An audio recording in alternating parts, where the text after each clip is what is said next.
Ассалаумағалейкум, эфирде сұхбат. Бүгін бізде қонақта біз көптен күткен қонақ. Қазақстан Республикасының еңбек сіңірген әртісі Мақпал Жүнісова. Сіздермен бірге мен, Мұхит Сапарбаев.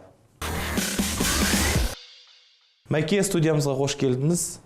Қалыңыз қалай? Сізді студияға шақыру үшін бір ай бойы сіздің артымыздан жүгірдік. Қайда жүрсіз? Тойда жүрсіз ба? Ойда жүрсіз ба? Ойбу, Мұхитжан, біздің барар жеріміз көп қой, шақыратын жерде көп, Құдайға шүкір. Енді халықтың алдында жүрген қыздар болғаннан кейін тойға да барамыз, қырға да барамыз, ойға да барамыз дегендей. Ал енді мен ауылға барып келдім. Мына қызым 6 сыныбын бітіріп, 5 деген бағамен бітіріп, мені қуантып, соны енді әжесіне сол қуанышты бірге бөлісейік деп туған туысқандарды аралап, көз көргендерді көріп, қонақтап, қазы қартаны жеп, бізге сақтап қойған сыбаға дейді ғой. Сүрленген еттерді жеп қайттыңыз. Омыртқа, жамбас, қазы қартаның бәрін жеп, қымызды ішіп, қызымыз екеуміз жақсы бір демалып қайтып келдік. Қара тізім туралы бұқаралық ақпарат құралдарында өте көп ақпараттар бар. Алып қашпа әңгімесі де бар. Тізімге сізді кіргізген дөкейлер олар кім? Білмеймін, сол дөкейлердің мұнда қатысы да жоқ, шын айтайын сізге. Ешқандай қатысы жоқ. Бұл жаңағы өзі сол мені көре алмайтын өзімнің өнер адамдардың ішінен құралған, мынау телевидениенің басшылары бар, кейбір каналдардың. Соларға жақпай қалғам ғой. Сол кісілердің жасап отырғаны, олардың бәрін жоғарғы жақ айтты деп өтіріктен сілтеудің қажеті жоқ.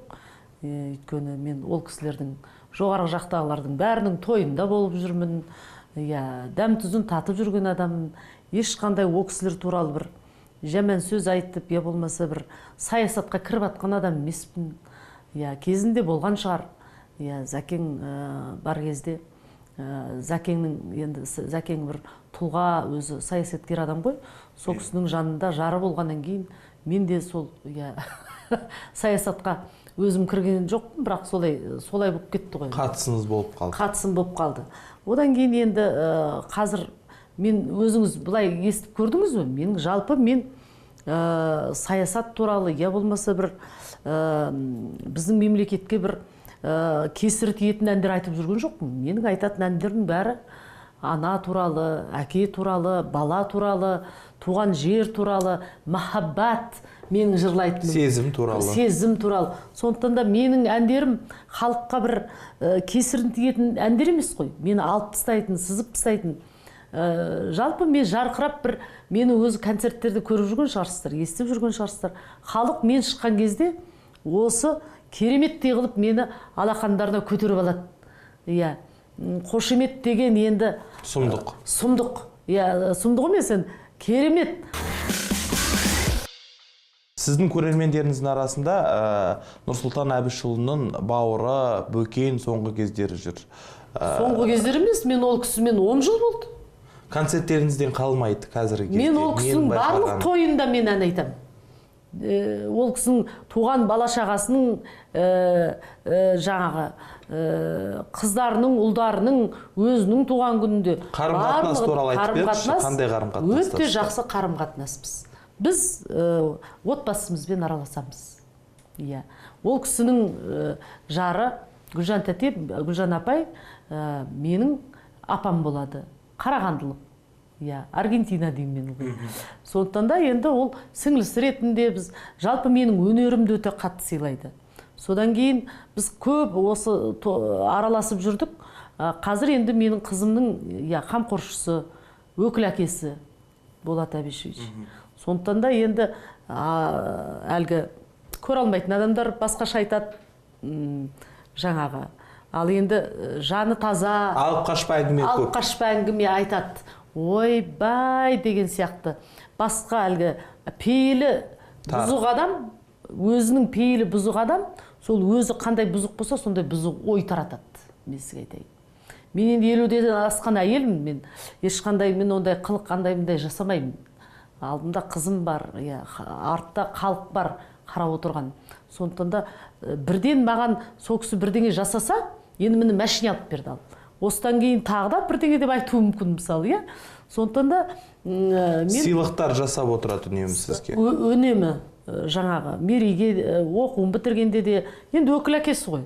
Айналайын Мақпал, анау Мерей жақсы демалсын, қыдырсын деп жаңағы сый-сияпат жасайды. Ол кісі ауқатты адам, ол кісі Құдайға шүкір.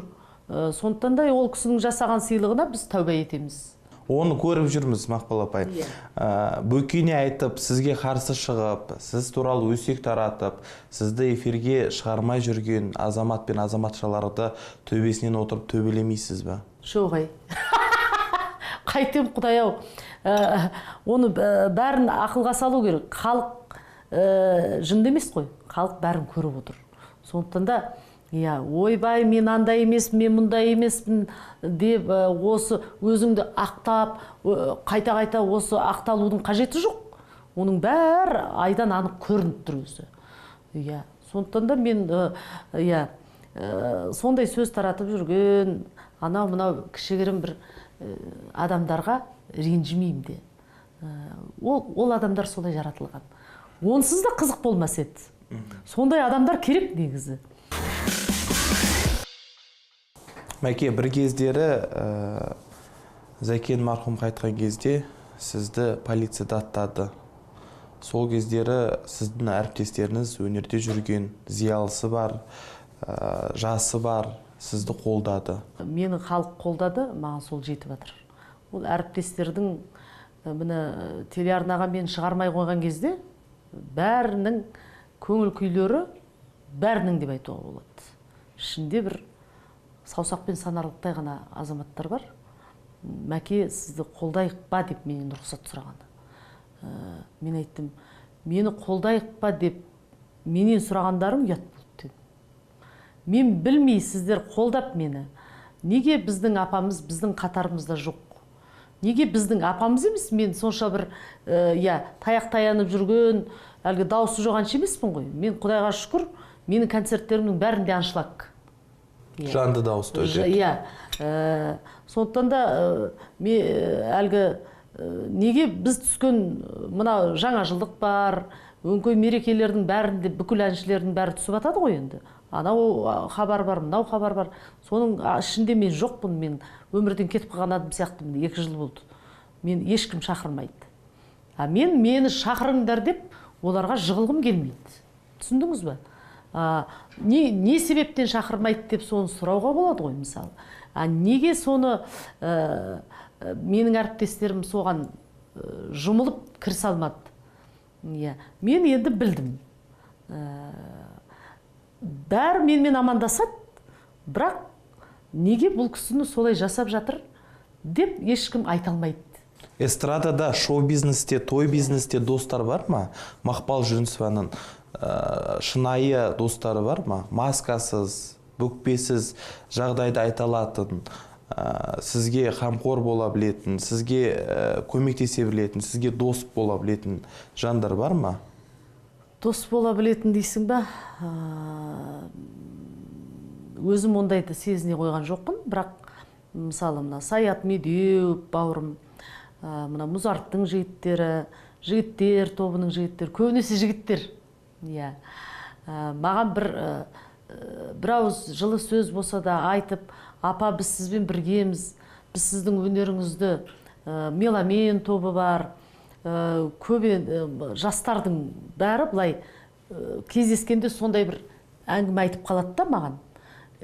Қолдан ештеңе келмей тұр енді, апа, бірақ біз сізбенбіз.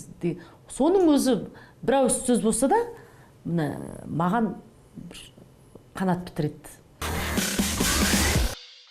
Сізге Инстаграм әлеуметтік желісі не береді? Халықпен тікелей байланыс. Халыққа өзің бар екеніңді көрсетесің. Мысалы, қайда жүрсің, кеше өзің көріп отырған шығарсың. Құдай-ай, шықтыңыз ғой әйтеуір, қайда жоғалып кеттіңіз дейді. Көрдіңіз бе? Халық бәрін бақылап отыр. Сондықтан да мені халықтан алшақтатудың қажеті жоқ. Өйткені мен өзімнің елімнің, қазағымның қызымын. Мен басқа бір бөтен жұрттан келген, әлгі басқа мемлекеттен көшіп келген қазақ емеспін. Мен осы жерде қаным, осы жерде туған нағыз қазақтың қызымын. Сондықтан да мені халыққа керісінше халыққа көрсетіп отыру керек деп ойлаймын мен. Сізді іздемеген адам жоқ. Мақпал Жүнісованың жаңа инстаграмы бар ма екен, білесіз ба деген сияқты сұрақтар. Менің атымнан да талай ашып жатты ғой мен жоқ кезде. Бүгінде Мәке Зәкеннің орнын басқысы келетін азаматтар бар ма? Сізге бір осы сондай бір ойларын айтып жүрген. Жоқ, ондай адам жоқ. Жас жігіттер звондады біраз. Не дейді? 25, 30, 35, осы ең соңғысы 40 жастамын деп, Тарбағатай жақтың жігітімін деп қайта күнде звондайды менің телефоныма. Ғашықпын сізде, бала кезден ғашықпын мен. Осы менің тағдырым бір оңалмай қойды, осы тағдырым болмай қойды. Мені қабылдаңызшы, мен сізге шынайы ғашықпын, маған сеніңізші деп тұрып, енді атын айтпай қояйын, бірақ менде телефондары бәрі. Сіз не дедіңіз? Мен айттым, қарағым айналайын, мен махаббаттың ауылынан баяғыда кетіп қалғам деп айттым. Сөйтсем айтады, махаббат деген жасқа қарамайды. Пайғамбардың әйелді өзінен 15 жас үлкен болған деп жазып жүріпті маған. Сосын айттым, сен қарағым айналайын, пайғамбар емессің ғой дедім мен. Мен енді қызым бар алдымда. Қызыма не бетімді айтамын, сен айналайын мені мазалауды қой. Деп кәдімгі адам сияқты айтып, түсіндіріп, әйтеуір қалды. Қойды. 10 күндей мазамды алды енді. Кейде мен телефонымды жатарда ылғи өшіріп отырам. Кейде ұмытып кетесің ғой. Түнгі уақытта, сағат 3-тің кезі, сау адам звондаймын енді, мысалы. Жақсы көретін адам 3-те звондап мазаламайды адам. Ондай жағдай жасамайды дейсіз ғой. Ғашық адам, мына кісінің ұйқысын бұзамын мынау. Таң атпай звондамайын, түнгі уақытта звондамайын деп ойлау керек негізі. Енді ғашық болу өте жақсы. Мен ол кісілердің сезімін жаңағы жоққа шығарғым келмейді. Әркімнің өзінің жүрегінде лүпілдеп тұрған, өзінде бір сезім болады ғой. Сондықтан да ол кісілердің маған ғашық болғанына рахмет. Бірақ енді мен жалғызбын, ол кісілер көп. Жақында сіздің досыңыз Болат Назарбаев тұратын ауылда, Қарасай ауданында, Алматы облысында үлкен дау шықты. Сіздің әріптестеріңіз Бағдат Сәмидинова, Айқын Төлепберген, Роза Әлғожа ай сайын барып концерттерін беріп қоймайды екен. Бізге хабарласып, мұң мұқтажын айтқан мектептің мұғалімдері бізге билет сатқызады, таң атқаннан кешке шейін. Сабақ жайына қалады, балашаға жайына қалады. 1000 теңге, 2000 теңгеден сол билеттерді сатып жүреміз дейді. Құдай сақтай көр. Ауылда тозып отырған ағайынға барып, осылай концерт қойған әріптестеріңізге не айтасыз? Тойдан түскен табысты жетпейді ма ол кісілерге? Енді оны мен ол кісілерге ештеңе айта алмаймын. Жалпы ондай әңгімені мен естідім. Осы жақында біреу мен сондай сұхбат алды, бір арнаның қыздары ма, есімде жоқ. Бір осылай бір жүгіріп бара жатқанда бір сұхбат алды менен. Сіз солай жасайсыз ба деп. Мен айттым, енді айналайын, біз халықты залға зорлап кіргізіп, әкімет арқылы, мен мысалы өмірі бір әкіметке кіріп көрмеппін. Билетін сатып берші. Әкімшілікке кіріп көрмеген адам жалпы. Мен өзім кезінде күйеуім әкім болды ғой, қаланы басқарды.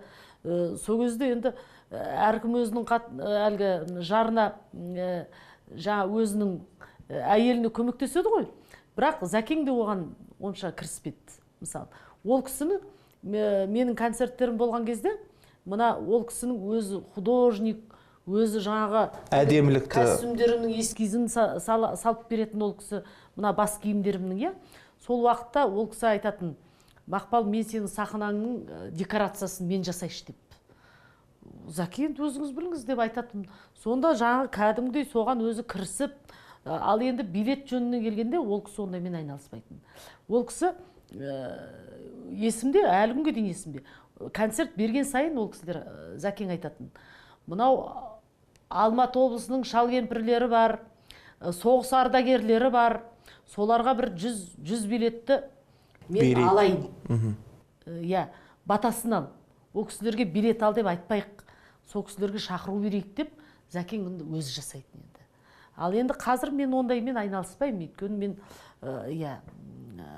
ондайды қалай жасауын да білмеймін. оны барып тағы билет алып сатып алып тұрсаң тағы басқаша ой болуы мүмкін жаңағы. Енді ол кезде Зәкең өз бастық болғасын солай жасайтын жаңағы.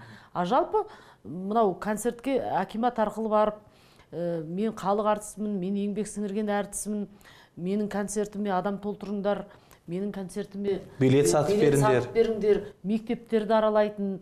Менің қызымның мектебінде сондай бар. Мен оны әлгі балалы үйдің ұрлығы жатпайды деп. Мерей айтып келеді. Мама, бізде Бәленбай деген әртістің несін іліп қойыпты. Бізге жаңағы мұғалімдер айтты, 2000 теңгеден ақша алып келіңдер деп. Мен берем енді, не істеймін енді. 2000 теңгеден мен енді кем қалмасын, бірақ енді ауылдағы апаларымызды солай зорлап жаңағы ақша сұраған ол ыңғайсыз жағдай деп ойлаймын. Әртістерге қажет шығар мүмкін сол 2000 теңге. Жоқ, қажет қой. Қажет болғаннан кейін солай жасап отыр ғой. Ал олай жасаған дұрыс емес жалпы. Ондай жасаған көрермен бәрібір сенің концертіңде қол соқпайды. Ой, мынау қашан бітеді мынаның концерт деп отырады. Неге келдік? Келмесек әкім мойнымызды үзеді деп. Ондай бар. Ол барлық жерде бар қазір. Көйлектеріңіз қазір қайдан сатып алып жатсыз? Bir кездері $5000 деп айтып қалдыңыз интервьюде. Жоқ, қазір көйлек тіккізбейтін болдым мен. Неге? Кейінгі кезде өзім телеарналар ешкім шақырып атқан жоқ мені. Ешқандай кешке бармаймын. Экономия жақсы болды тегі. Сосын баяғыдай мен жас емеспін. Қайта-қайта телевизорға түскім де келмейді. Кішкене мына көздің астында әжімдерім бар. Енді кәртейіп келе жатырмыз. Бірақ соғанда мойымаймыз кейде. Жақсылап кремді жағып алсақ көзіміз ботадай болып, шыға келесіздер. Шыға келеміз, ана интернетке жазады. Сіздің жас кезіңізде көзіңіз сықи болып еді, көзіңізге операция жасап аласыз деп. Жоқ, краскамды өсірсем, сондай сықимын мен. Ол мынау бояну, жағы боянудың әдісін кезінде біз білген жоқпыз. Қалай боянғанда көзді үлкейтеді. Маған анау мерей көрсетеді ғой соны. Интернеттен бірдеген тауып, жапонның қыздары, құдай-ау, олардың көзі тіптен менің көзімнен де кішкентай. Сықи бүйтіп қалған. Соның көзі мынандай болып шықты ғой. Ананы бүйтіп қарап отырсаң, адам сенгісіз. Үйретеді сізге. Соны маған үйретеді. Мама қараш, жоқ ол қызым менің боянбаған кезім жақсы көреді негізі. Бірақ анандай, мама қараш, қандай, мына көзі сенің көзінен де кішкентай, мынаны қараш қандай болып шықты деп. Кірпіктің үстіне кірпік жалғап, құдай-ау, мына көздің ішіне мына жерді бірдеңені бүйтіп ішіне кіргізіп қояды екен, бір пластыр сияқты бірдеңені. Мына сызықтың ортасына ше, сонда құдай-ау, көздегі мынандай болып шығады екен. Енді үйтіп жазсаң тіптен әңгіме кетеді ғой. Пластика демекші сізбен бірге келе жатқан дос деп айту қиын шығар енді, әріптестеріңіз. Жасап жатыр, бәрі жасап. Бір-бірімен жарысып жасап жатыр. Жасай берсін. Құлағында жасап жатыр, мұрнында жасап жатыр. Алла тағала бермеген сұлулықты жасап алу өнер адамдарына парыз. Өйткені сахнаға шыққасын, халықтың алдына шыққасын әдемі болу керек. Егерде Алла тағала бермеген сұлулық жоқ болса, шықпай-ақ қою керек. Мен ылғи айтам, құдай-ау, мынау түрімен қайта-қайта телевизорға шыққанша радиодан айтып үндемей отыра бермейме деп. Кейде бір сүрініп кеткен кездерім болды. 8 жыл бұрын, 7 жыл бұрын сол Зәкең қайтқан кездерде менде болды. Оны мен жасырмаймын да, оны интернеттің бәрінде осы күнге дейін ілініп тұр ғой сол уақытта, кезеңде. Қай жағдайда айтып отырсыз қазір? Пиво ішіп тұрғаным мен. Ол концертте сахнада мен пиво ішіп тұрған жоқпын ол жерде. Концерттен кейін түнгі сағат, таңғы сағат 5-тің кезінде балықты, Атыраудың балығын жеп пиво ішіп тұрған кезім. Жігіттер әлгі ұрынғың кесе өзің ұрын деп бар. Апай, сәлемәтсіз бе деген, суларың бар ма деп едім. Маған басқа бір нәрселерді қояйын деді, ашырағын. Бірақ мен айттым, жеңілірен пивоңды қойшы дедім. Сол пиво ішіп тұрып, сол скрытный камерамды түсіріп алған ғой. Қазір бәрі түсіргіш болып кетті, қалай қарайсыз оған? Соны енді осы күнге дейін бүкіл әлемге жайып YouTube-қа іліп қойған, енді оны мен ала алмаймын. Оны салған адам ғана ала алады екен. Енді бір жағынан қарап отырсаң, арыз жазуға болады. Жалғыз ол мен туралы ғана емес қой. Әлемдің ең атақты адамдарының өзінің бәрін сөйтіп салып тастаған YouTube-қа. Енді оған бір жағынан енді намыс қайда деп өзің ойлайсың. Сол салған адам енді қазақ қой, басқа ұлт емес. Соны не бетімен салды екен енді соны. Сөйтсем, неге өйтеді депсем, олар ақша табады екен ғой кәдімгідей.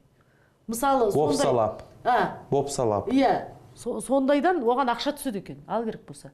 Сонымен де қазір далаға шықпайтын болдым.